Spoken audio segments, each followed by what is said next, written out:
Good afternoon and welcome to the Healthy Indoor Show. Yeah, we're getting a weird echo happening, kids. Let's see if we can fix that problem.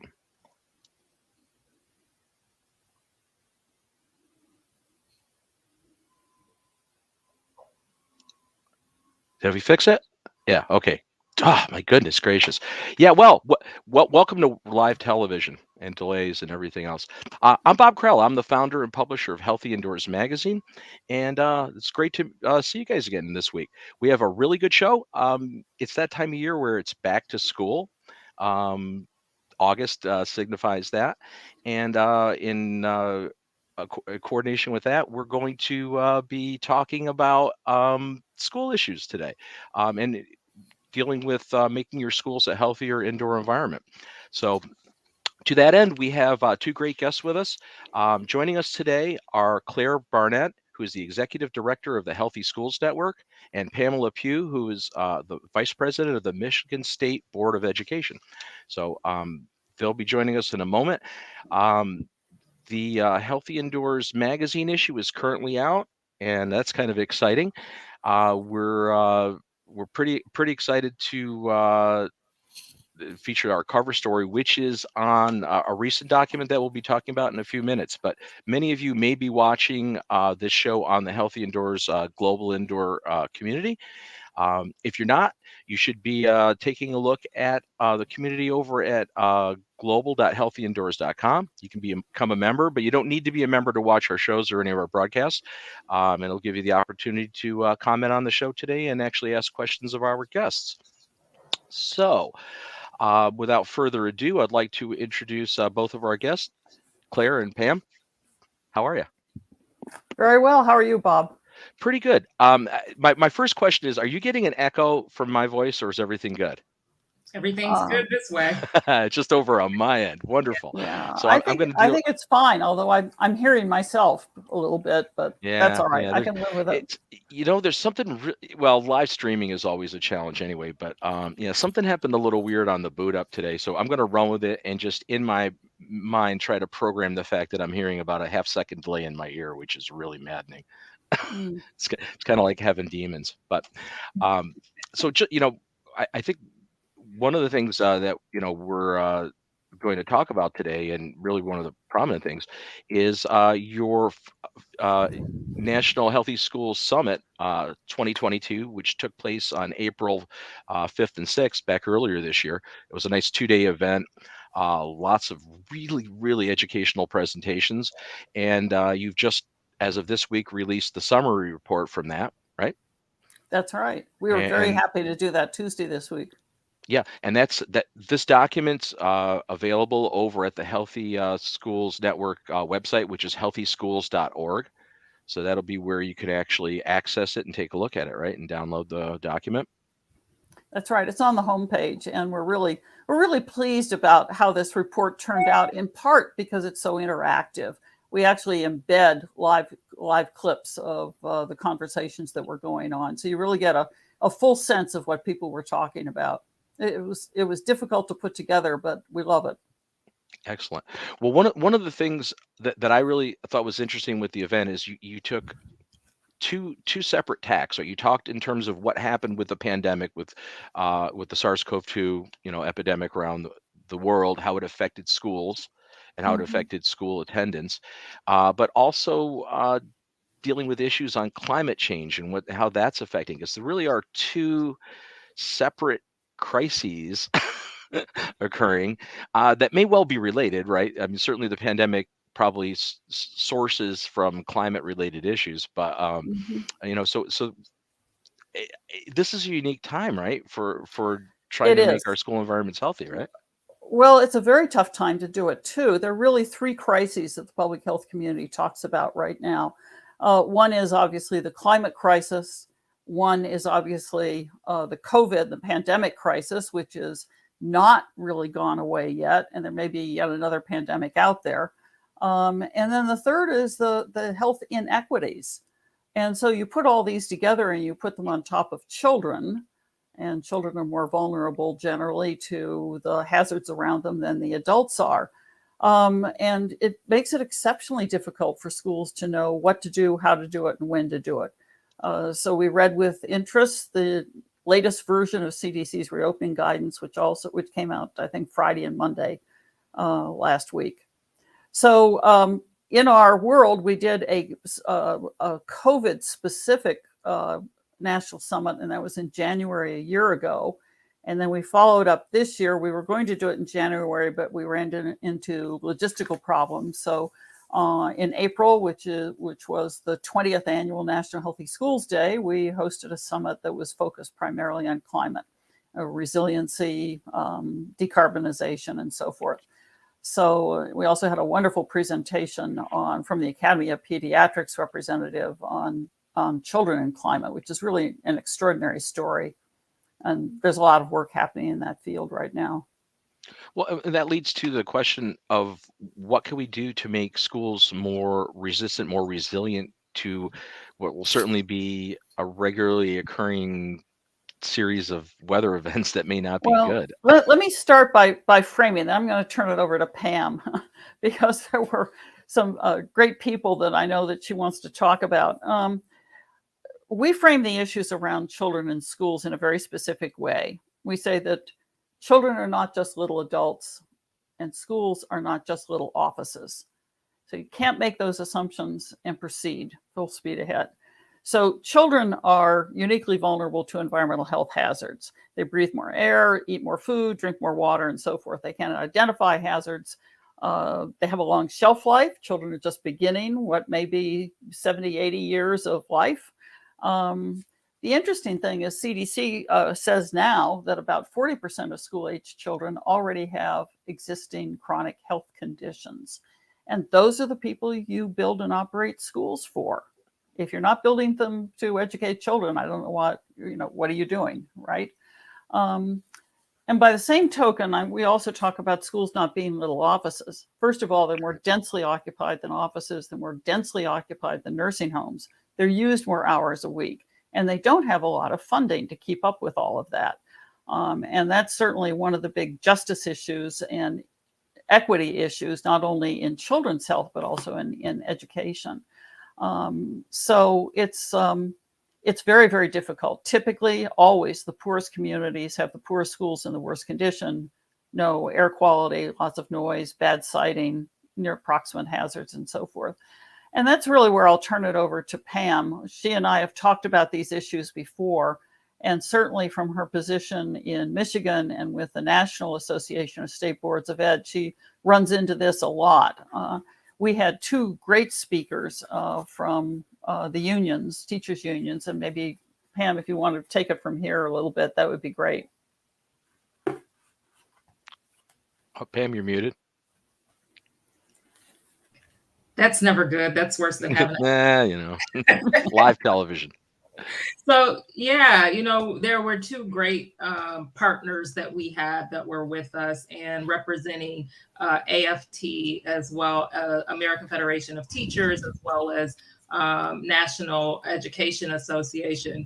And on the first day, we had Frederick Ingham, who opened up the conference, and he is the Secretary Treasurer for American Federation of Teachers, and also Princess Moss, who's the Vice President of the National Education Association. So really great to have those partners that are there and who are just really just we can't say enough about having that partnership and having them speak up on these health issues. My background is public health, and somehow I sit at our State Board of Education table just when there were multiple public health crises that were coming up. And to have the teachers' unions to be there to support their teachers, but also making sure that we have safe learning environments for our children. Claire Talks brought out some really salient points. And we need to just say that these are issues that we've long talked about. We knew that if we were addressing some of these issues, and especially in our Black, Indigenous, people of color communities, BIPOC communities, and low-income communities, that when we saw COVID airborne virus come forward, we wouldn't have had to be as concerned, and teachers wouldn't have had to take the hard stances that they had to take to protect those children. I worked in Flint during going through the Flint water crisis as the chief public health advisor. So these are issues that we've long known about. COVID came, and now we know that if we don't address these issues that we know so much more about, we're going to deal with them as we deal with the climate change that we're seeing. Well, I mean, certainly the racial injustice issue is a huge one, right? I mean, because there seems to be a major disparity in quality of healthcare, availability of healthcare to a lot of underserved communities, and those communities also seem to have the public school properties that are maybe the most disrepair, not really in the best shape to begin with. So it seems how that really would compound things. Right. And here in Michigan, we had a monumental case where we had seven children in Detroit that actually sued me, because as a member of the State Board of Education, I was happy about it, and ended up going on their side with them. But they sued the state of Michigan under the previous administration, because not only did they not have teachers or books, but they also didn't have air in the summer and heat in the winter. And we could go on and on about the conditions. And when we looked at Flint water crisis, when that was going on, we also had Detroit, where the teachers were talking about the caving in roofs and the children who were missing school, not only because of the ambient air issues, but also the conditions within the school building. And Claire and I met at the National Association Boards of Education when we were talking about water issues. Claire, you came to Flint to talk about some of our issues there in Flint. And then we have continued these conversations around the air quality in schools, and the Healthy Homes helped us to really outline what we needed to see before our schools opened. And so we here in Michigan have been able to definitely implement through our state some of those protocols. So lots going on, lots to do. We've known about these issues for a long time, and we have to do something about it now, and we have to do it the right way. One of the things I want to do, Bob, if you don't mind, I really want to thank the people who helped us put this put this summit together. And it does include the National Education Association and American Federation of Teachers as primary sponsors, as well as the Association of School Business Officials International, Children's Environmental Health Network, Sierra Club, the Collaborative for High Performance Schools, ASHRAE, which came on board very nicely, NYSERDA, the New York State Energy Research Development Authority, and the Hewlett Foundation. Everybody played a role, and we are so grateful to them for making so much possible. We had almost 300 attendees from 45 states, largely K-12 school districts, offices and agencies in health and education and environment, and of course, NGO advocates and parent advocates as well. I think that, what we were really looking for here, understanding that both COVID and climate are continuing disasters, not just one-off events, but continuing and growing. And they disproportionately hit the most disadvantaged communities typically, although no one's really immune to all of that, is what does it take to keep schools open? I mean, closing schools has not been good for children. Right. It's had some really dire effects. So let's flip that around and let's talk about what is a priority for making schools critical infrastructure. How can they continue through whatever the disaster is? How do they keep moving? How do they keep delivering continuity of services? And so that really was a sort of the underlying motivation here, is try to understand what else needs to be done. Understanding the buildings are already in bad shape. So if you're going to put money into them, what kinds of things do you need to do? So we had some really interesting speakers. We opened with a justice panel. Um, uh, Janelle Wilkins from Detroit was a fabulous lead-off speaker. Casey from American School Health Association was a great moderator. What I want to talk about is a little bit about building resiliency, because there are two kinds of resiliency that we all need to deal with. One resiliency is how do you keep school buildings themselves, which often were built to last 50 to 100 years. So they're out there and nobody can afford to smash them all down and rebuild everywhere. So how do you make them more resilient to what's going on? And for that, I think we want to really thank the Collaborative for High Performance Schools for providing some discussion leadership on this tough topic, because there's no one size fits all. And that's really a difficult thing for everybody to understand. So the recommendation out of that panel, which is really classic, is you need to understand and really parse your actual climate risks. We know everything's going to get a little bit warmer, but are you wetter? Are you colder? Are you windier? Are you wildfired? What do you need to be resilient to? And how would that play out? So in terms of high heat and de-stressing the building, there are things like, shade and reflective roofs or green roofs and so forth. And of course, tooling, HVAC systems, heating, ventilation, and air conditioning systems.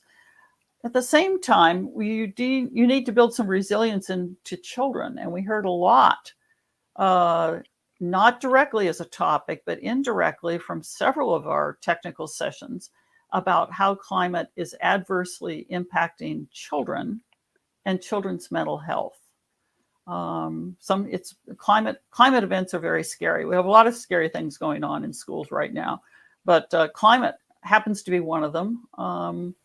One of the examples from the Academy of Pediatrics was seeing children, as soon as they smell wildfire smoke, they see smoke in the air.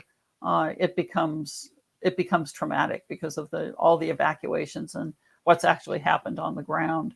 So I think it's important to recognize how children react to what's going on in climate and how they react to the adults around them.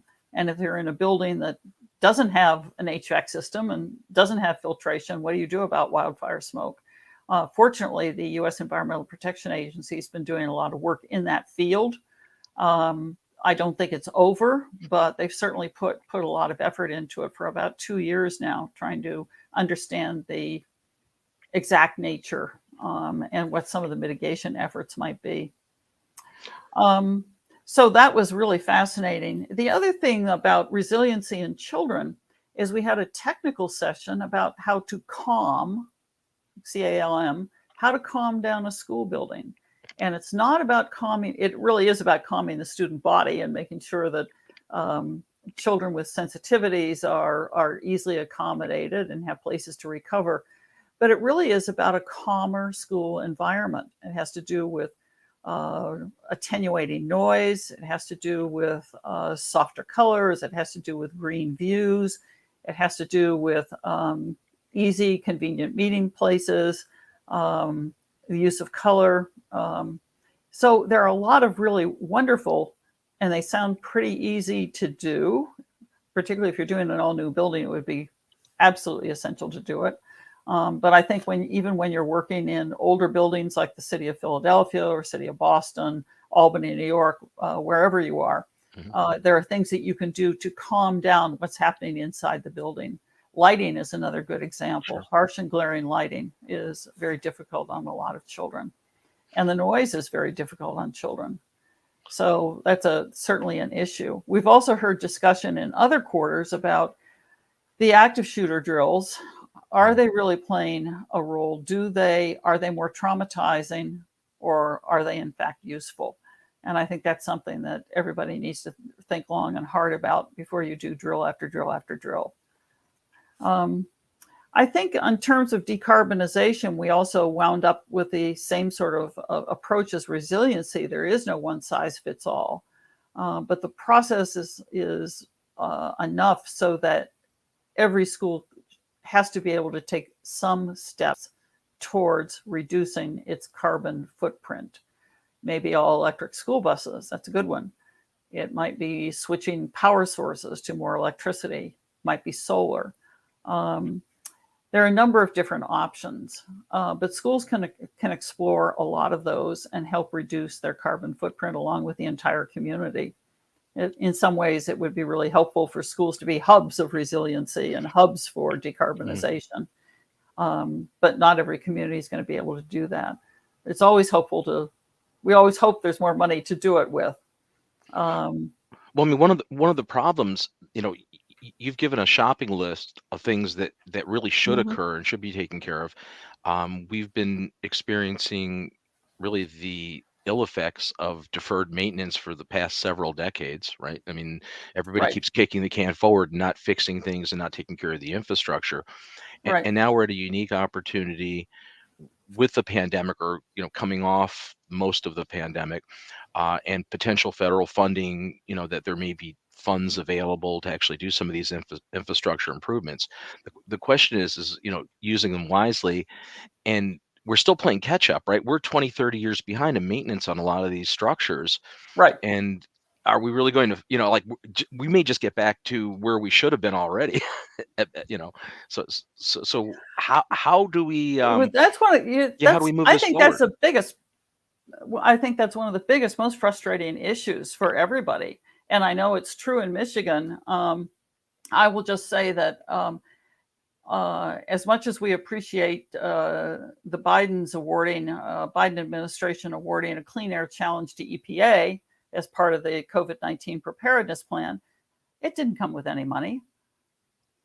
And what came out of CDC in the last few days is you've got all this ARPA money, American Rescue Plan Act. You've got ARPA money. You still don't have it all spent yet. There are extensions on the expending, but it's still not enough. If people really pay attention to it and really work on their HVAC systems and redo the roofing and add insulation and so forth, it's a lot of money, not just a little bit of money. But there hasn't been enough prescriptive guidance. I mean, you throw millions or billions of dollars out there and you say you've got X amount of months to use it. How does it get used wisely if you haven't given the districts the guidance? Pamela, back to you. I'm back on mute. So, and you add to that the snake oil salesmen who are there knocking on the door, and then the pressure to spend the money because you got to get it out the door.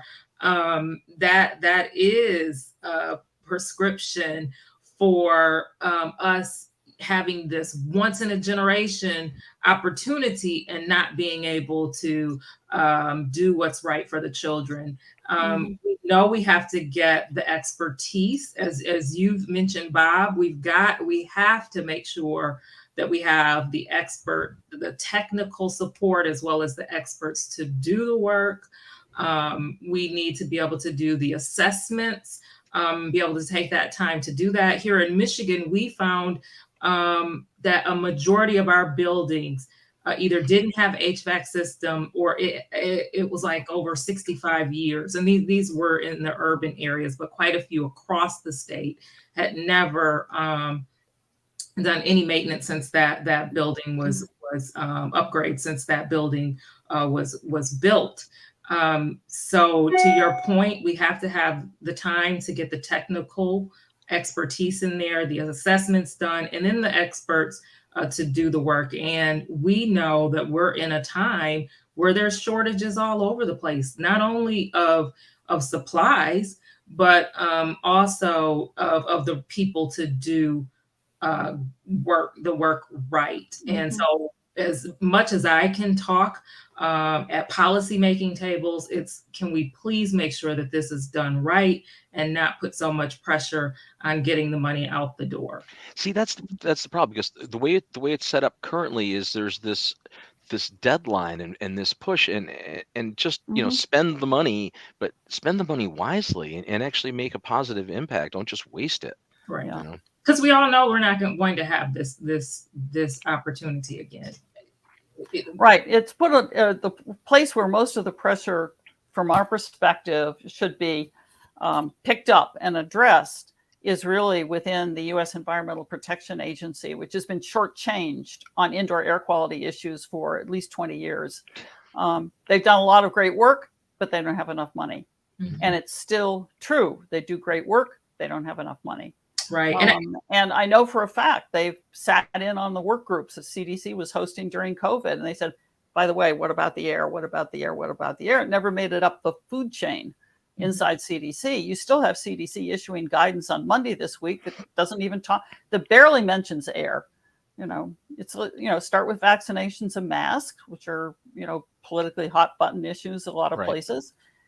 Air isn't. I hope everybody who's upset about masks and vaccination wants to tackle indoor air. Where's the air? Well, yeah, and this is an opportunity. It's super unique. I've been saying this for 2 years crazy. now on the show, that people at least are acutely attuned to the fact that the indoor environments are important, maybe more so than ever before in our lifetimes. Right. So this is an opportunity to push it forward, but I don't see it necessarily happening. No, we don't see it happening either. I think that it is one theory I have, and Pamela, maybe, I don't know if you agree or not, but or Bob, from your direct technical experience, it does seem to me that schools have an easy time understanding what a teaching job is, or what the secretary job is, or what the nurse's job is, more or less, sort of conventional, the personnel structure of a public school. What they have a hard time dealing with is the building. They don't know. Leadership doesn't know how to talk about the buildings and grounds issues. In fact, most superintendents and very often administrators as well, aren't required to have any knowledge about buildings and grounds. So that's a problem. If the leadership isn't prepared to think about it and deal with it, and the voters aren't hearing about it, which is another problem. We don't want to tell you we have problems, so we won't talk about them. If nobody talks about it, nobody's going to get money for it. So Pam, you come from State Board of Ed, right? And so you're dealing with these issues.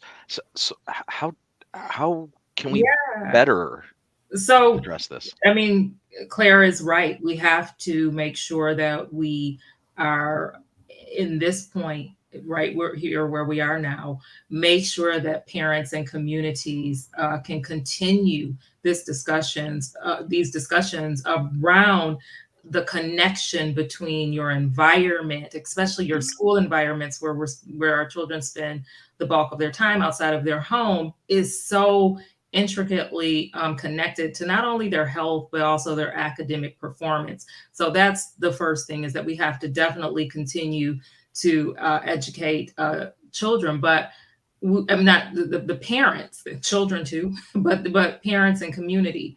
And then it has not been advantageous for school systems administrators to know about all the wrongs in their building, especially when they have no way to fix what is wrong. So even now, when I talk to administrators, yes, Pam, we have the dollars, but you already know how long it's going to take for us to spec this work out and have it done right, and find the parts and the people to do this work. And really, should we be building from ground up, starting all over again? So having those conversations, having the maintenance people.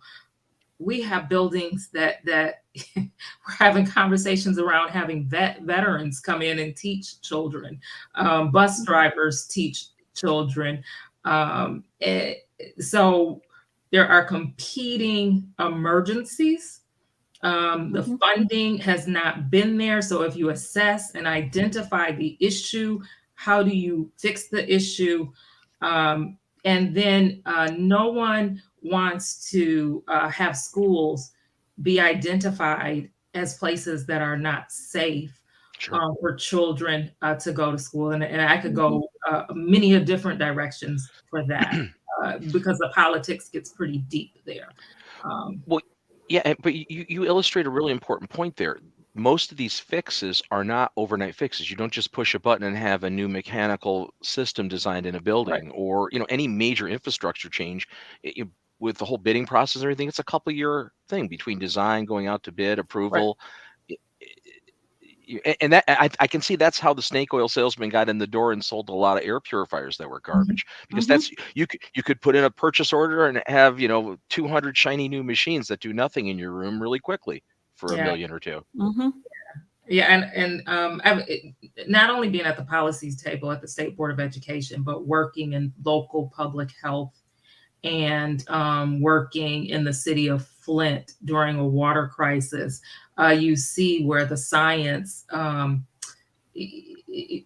anybody can see that, but definitely being involved, you see science takes time, good science, making sure that you're doing the validation and making sure everything is working right, making sure you're doing the research, make sure you're having the right people there before, especially in a school building. The children are the ones who have to find out if something didn't work right. So there is a lot to that, and the politics of things don't always have the patience, as we've seen over and over again, and more so recently, or the will to do this stuff right. And that's not to say that we stop educating and pushing and asking for better. And as has been said on this call and through efforts such as National Healthy Schools and the education sessions that they have put on, I've learned a lot. We've even, we began to work with ASHRAE and some of the work that Claire helped us to do here in the state. And as a board member, we were able to link ASHRAE with Department of Education, with Department of Health and Human Services, and with our Department of Environment. And all of those pieces have to work together. And they should have, we should have been doing this long ago, right? But we know now that you cannot work separately. CDC, EPA, and Department of Ed cannot work separately. Yep. That's absolutely true. I think there needs to be a lot of pressure to get agencies to work together. They don't normally do it. There's always competition. And, by the way, if we have to coordinate, then we all need staff coordinators, right? So it's very difficult to get agencies to work together. I think one of the things that Michigan illustrates, and correct me if I'm wrong, Pamela, there are about a third of the states in the country that provide no state funding for fixing local school buildings. That's a lot. That's a third. That's a terrible way to save money. I mean, you put a terrible burden on children during their developing years, and you still mandate that they be in disgusting buildings. There's something wrong with that mentality. There really is. If you study the history of Michigan schools, and our funding formulas and mechanisms, it's really disheartening. But I can tell you that we passed a historic budget under the current governor just last month. And so a portion of the dollars will go to, a huge portion of the dollars will go to building infrastructures. There's a little bit of if-thens there, but caveats that are there with that. But it's much more promising because we've been at the bottom of the rung. And so when it comes to schools, and you do see the deep divides and gaps in disparity when it comes to the funding. And you're talking from district to district, or from district to district. Yeah, from district to district, we have some of the highest economic disparities between school districts, and you could it mirrors with academic outcomes. And so, we'll focus on testing test scores, but we also need to look at the environments in which these children live in, because it is a cumulative impact. Many of these districts, and again, I just got off of a call of racism as a public health crisis, and Michigan did declare racism a public health crisis, as well as 200 plus other jurisdictions in the state. But when we look at many of these communities that these children live in, access to food, or lack of access to food, the ambient air conditions. But then when you look at the infrastructure of those neighborhoods and then those schools, it's a cumulative impact. And so we do have this once in a generation opportunity to better understand these linkages between the outcomes, but how these drivers that we saw that made some buildings less protective or more likely that a child could um, have, contract COVID in a school building, but we also see these school buildings being some of these same drivers being the things that would cause a child to have lead poisoning that could be linked to Mhm. a school or their community, that could have asthma that could be linked to the schools in those neighborhoods. So there's a lot there. We know a lot more. We have more partners that are coming together to look at these things, and we have to be at the policy tables. We have to be at the research tables. We have to have the blogs, and we have to Mhm. have the organizations that Right. are there to advocate and promote. Yeah, I think there's been an effort for 6 or 7 years now to reactivate and build a huge coalition to rebuild America's school infrastructure. And they've not come up with the $100 billion over 10 years, which is the original estimate. Um, it's very hard to understand what it might take. But It is, because we again, seem to find money for other things quite readily. Mhm. It seems like your I children know would it's be at the odd, right? forefront of You would think priority. children might be a priority. We think they're a priority. They're 100% of our future, so they ought to be somebody's priority. I think I wanted to reflect on the Michigan experience and bring it to New York, where we're based in New York State. We looked at the conditions of building condition surveys from 2015. This is unfortunately a major database which is being um, not discontinued, but modified in certain ways, so it becomes less useful actually. Um, I think that what we discovered is about half of the building stock, public school building stock across New York State, actually doesn't have mechanical air handling systems. We have windows that open, right? Um, so if you don't have an HVAC system, or maybe you have air conditioners hanging out the windows, um, how are you going to handle what you need to do, whether it's COVID or whether it's the next climate emergency? If you have a roof that leaks and you have a horrible storm, you're going to have more damage than you expected to have or would normally have under that situation. So we've had our own issues and struggles here in New York. My organization actually started more than 25 years ago when our state board of regents, our state board of ed, adopted a big policy document with a lot of recommendations on the environmental quality of schools. And we were very excited because they said, we're going to do it. Every child should have an environmentally safe and healthy school that's clean and good repair. And when the Board of Regents adopted that, I thought, holy cow, we're halfway there. It's going to happen. And then essentially the regents, after a couple of small studies, and it might cost more money, dropped it. They Mm. basically dropped the report. They talk about it Yeah. on every once in They're a not while. implementing it. But everything else seems to take a priority. So from our perspective, we took that framework and shared it in the public health community. We've shared it with other states, and we've certainly gone to the state legislature and said, now we need minor maintenance and repair money. Now we need this money. Now we need lead in school drinking water money. Now we need this, and so forth. Right now in New York, there will be on the November ballot a $4.2 billion bond act. It's a state environmental quality bond act. And it's pretty exciting because it started with all of Mother Nature, right? That was the fix. And we looked at it and we thought, it would be wonderful if schools could be part of Mother Nature, whatever that is. And when Kathy Hochul ascended to the governor's seat, we approached her staff and said, is there room to do that within the Bond Act? Could schools possibly be eligible entities for Bond Act funding if the voters approve it? On green infrastructure, dealing with flooding, dealing with water control and heat and shade and parks and so forth.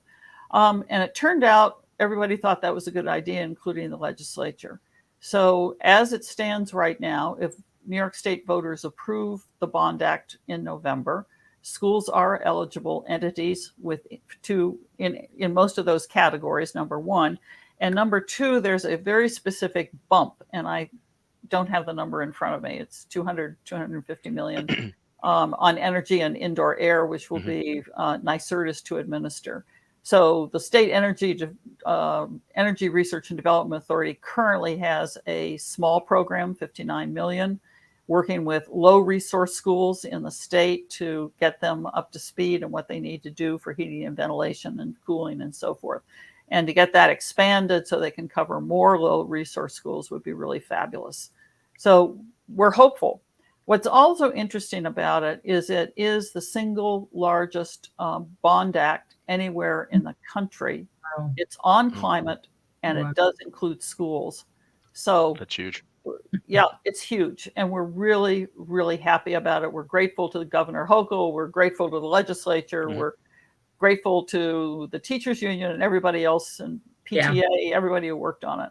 So we're hopeful. Yeah. So hopefully, that's something that definitely have to drive in New York, but it needs to happen everywhere. That's the thing. Yes, and absolutely. both of you have that vantage point. Just you see the disparity from district to district in your respective. Well, Claire, you're national.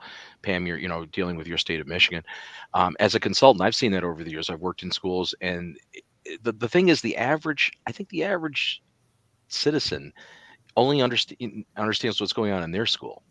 That's the vision they have. They don't have a vision beyond anything in their own district. So if they happen to be in a more affluent district or a district that has just better infrastructure, I don't think they recognize how bad this is. I mean, really, they also don't get the scope, public education scope across the country.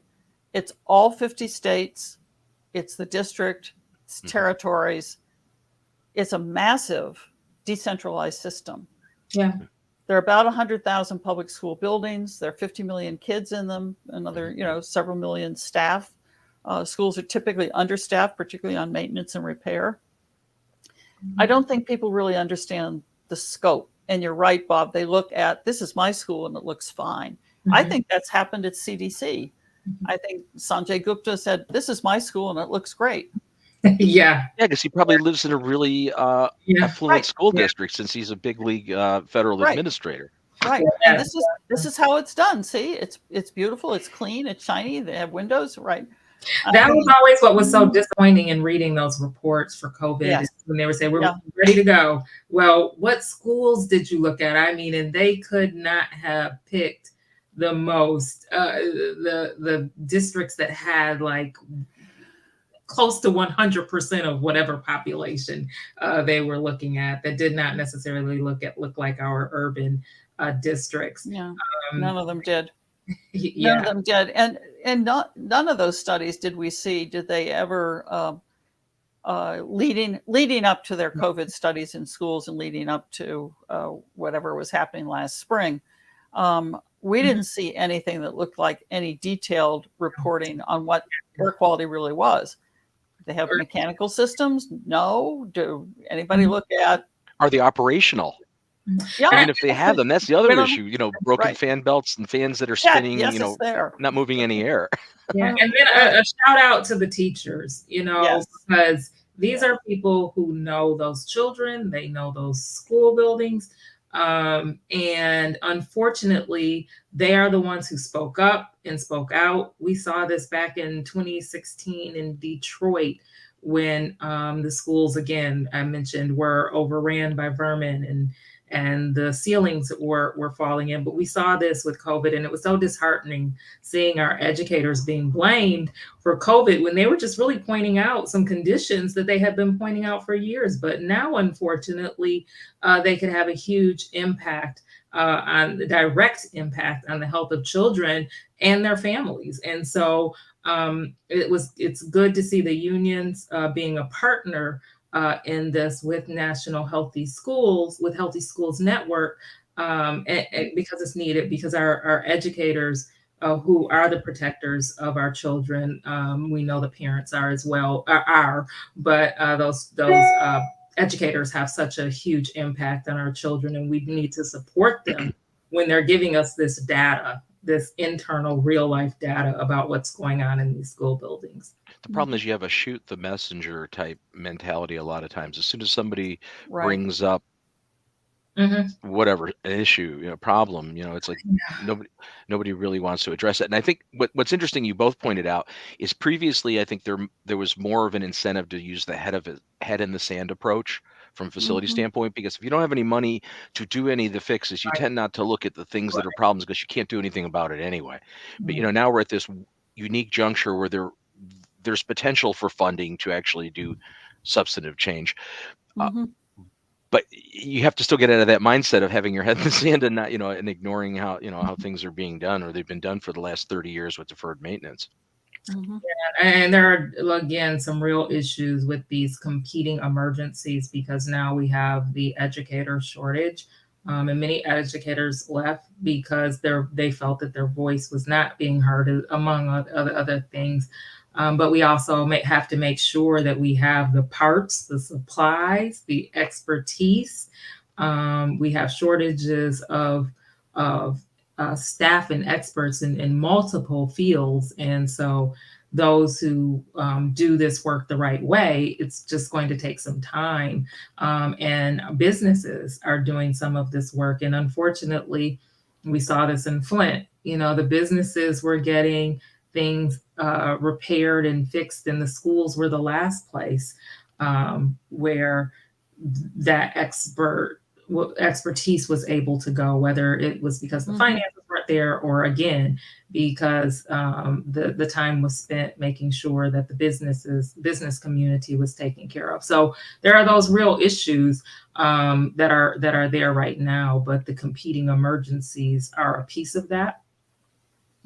With the funding. So we can do it, but we've got to do it the right way. And that means that we have to look at all of these rate limiting. The knowledge bases issue is really extraordinary. I know EPA has tried to pull together a team of people who are ready to help schools, from sheet metal workers and association, and ASHRAE and a number of other organizations are stepping up. According to EPA, can't happen fast enough. It really can't happen fast enough. And I so wish that EPA had the right amount of money for the last 10, 15 years. We would be talking about a very different world. Because part of what needs to happen, what EPA has been very good about, is putting grant money into the field to educate communities, educate teachers, educate school nurses, educate school superintendents and business officials, public health people who may or may not be in and out of school buildings a lot, even the energy offices. And that's been, if only, if only that had been in place, and EPA had been able to do the things that it knows how to do. So my organization actually, after Biden announced the White House Challenge, Clean Air Challenge at EPA as part of COVID recovery plan, we actually had we're very excited because it's literally the first time any White House has paid attention to indoor air quality. Nobody's looked at it before. So that was really, really exciting to hear that. We didn't see money. We didn't hear about money. So we had a one-on-one meeting inside EPA. We talked about all the things that would be wonderful to put onto that list of things that need to be, studies that need to be redone because they're 15 years old, updated guidance, more climate sensitive work, decarbonization, which is a tough issue for schools. And I think that we came up with an ask of $110 million a year for EPA on children's health programs and indoor air quality in schools, which also applies to childcare, by the way. So we're still hopeful. What we see in the current IRA, the Infrastructure Inflation Reduction Act, IRA, is a step in that direction, but it's a tiny step. It's 50 million, and it's not just 1 year. So we're really concerned about it. It's wonderful to have the White House attention, But let's back it up. Let's be Well, serious. that's only $1 million per state. Doesn't go very far. 100,000 school buildings, public school buildings in the country. Yep. I'm just, you do the math Yep. with a calculator. It's like Well, you're not going to fix a lot with, with 50 EPA million. doesn't do bricks and mortar. EPA. No, I get that. I totally get that. Right. Yeah, I know. And I would never fault them because I had the opportunity to work with them since the early 90s myself. Right. On programs and stuff in the indoor environmental division. And I've firsthand seen how they've been hamstrung and underfunded. And the people there have just worked diligently, against all odds. They've done. Yes. And they have. We've had a couple of webinars and sessions talking about the work that they're doing on the ground here. And so they have been helpful in adding to what's pulling together again as that joint work that has to happen.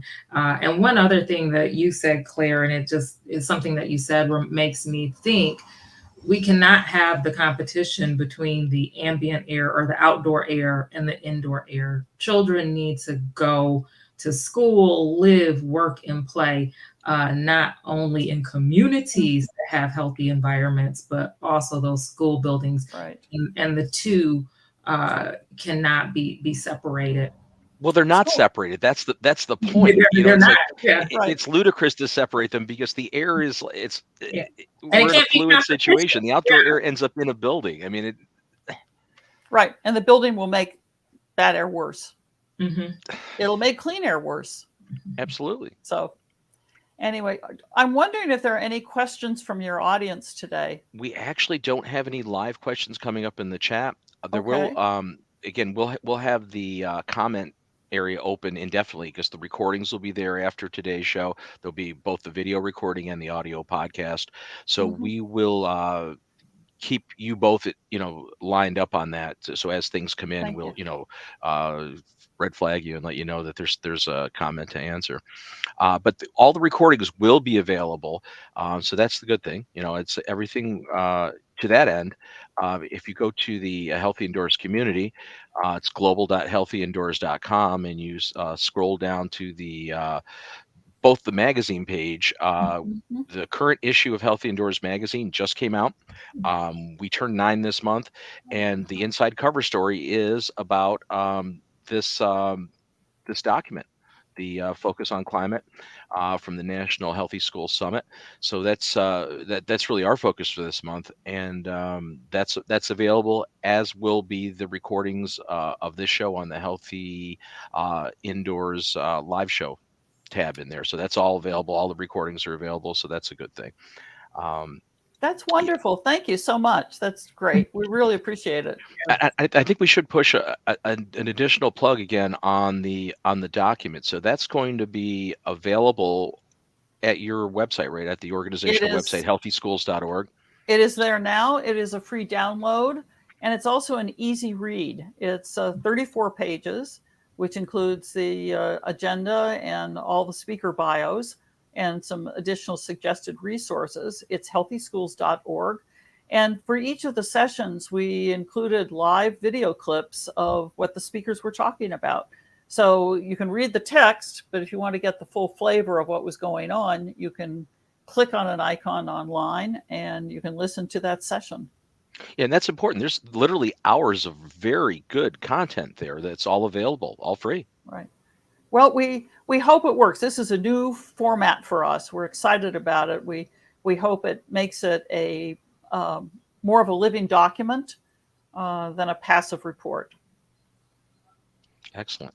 Well, again, we had mentioned numerous times, you can go to global.healthyindoors.com. You're going to have access to this show's recording, and obviously going to the healthyschools.org will get you to their site with the report, with access to all those videos. So a lot of great stuff available, a lot of, I think, really timely information. We're going back to school. What better time to actually try to do some positive impacts? There's potential for revenue available to be used to actually make some infrastructure and positive impact changes in our public schools in this country. And I urge everyone to, within your communities, your school district, it's important. You need to voice right? Pam, you're coming from a Ask state the board of education. questions. Yeah, ask the Yeah, questions. Be gentle, but ask the right. questions and demand nicely that these issues are being addressed in your Mhm. child's school. Critically Ask for a important. very specific answer. Don't, if the answer is, yep, I think we took care of that, Yeah, get specific and say, what did you actually do and what was the difference made? How is this helping? How are we spending money to help children? Exactly. And make it a priority. I mean, it should make be. it a priority. Yeah. This is super, super, super important. And this is, again, we're in a unique, place in time where I Mhm. think for the first time maybe ever, may have the resources available to do Yes. these things. Yes. So let's make it happen. Absolutely. Well, we're out of time. It goes so fast. Well, this is Thank you. It Thank always you. it always Thank goes so you. You fast. make time fly, Bob. Is that what it is? I don't know. Yes. Well, I would love to have you both back again, especially as new information comes out and there's new landmark points where Mhm. there's stuff to discuss with the general public to try to help push things forward. Mhm. But I really appreciate both of you and the work you do. Thank you. And all the people that volunteer with the Healthy Schools Network to help try to push this message forward and make something positive happen. Absolutely. It was a great crew. We were really very grateful to everybody who not only helped us out but participated in many ways. So it's really look forward to seeing more follow up on this.